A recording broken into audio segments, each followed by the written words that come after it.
నమస్తే అండి. మనకు చాలామందికి కొన్ని నమ్మకాలుంటాయి. నేను అనుకుంటే ఏదైనా సాధించి చేస్తాను. నేను చాలా కష్టపడతాను ఇలా. కానీ అందరికీ నేను చెప్పే ఒక విషయం ఏంటంటే, నమ్మినా, నమ్మకపోయినా సరే మన డెస్టినీ ఎట్లయితే ఉంటదో అలానే జరుగుతది. అది జరగాలని ఉంటేనే జరుగుతది. జరగకూడదంటే అది జరగదు. నువ్వు ఎంత కష్టపడినా, నువ్వు ఏం చేసినా కూడా. సో, మన జీవితానికి ఇది జరగాలి అని ఖచ్చితంగా నిర్ణయించబడి ఉంటది. సో, ఆ నిర్ణయం ప్రకారమే మన జీవితం ఉంటదే గానీ, మనకు అనుకున్న విధంగా జీవితాలు ఉండవు. సో, అలా జరిగాయంటే ఇట్స్ ఎ రేర్ కేస్ అంతే.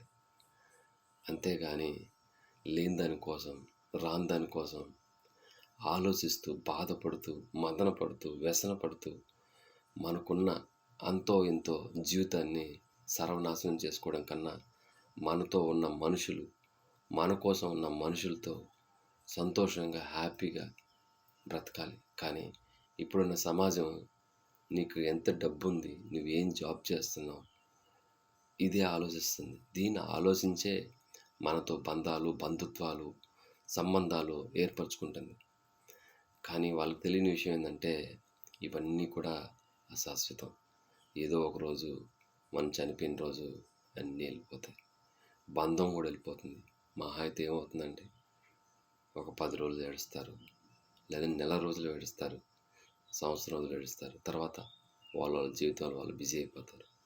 సో, అలాంటి బంధాల గురించి, అలాంటి మనుషుల గురించి మనకున్న ఈ చిన్న జీవితంలో చిన్న చిన్న ఆనందాలు, చిన్న చిన్న సంతోషాలను కోల్పోయి కుమిలిపోతూ, బాధపడుతూ, హింసపడుతూ ఎందుకండి?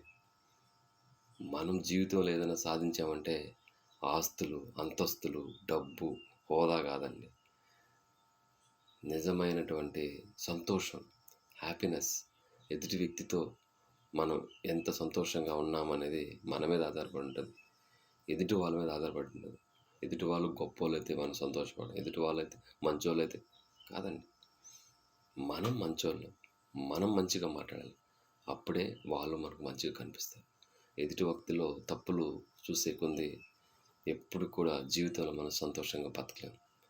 ప్లీజ్ దయచేసి అర్థం చేసుకోండి. మీ అందరికీ నచ్చితే షేర్ చేయండి, సబ్స్క్రైబ్ చేయండి.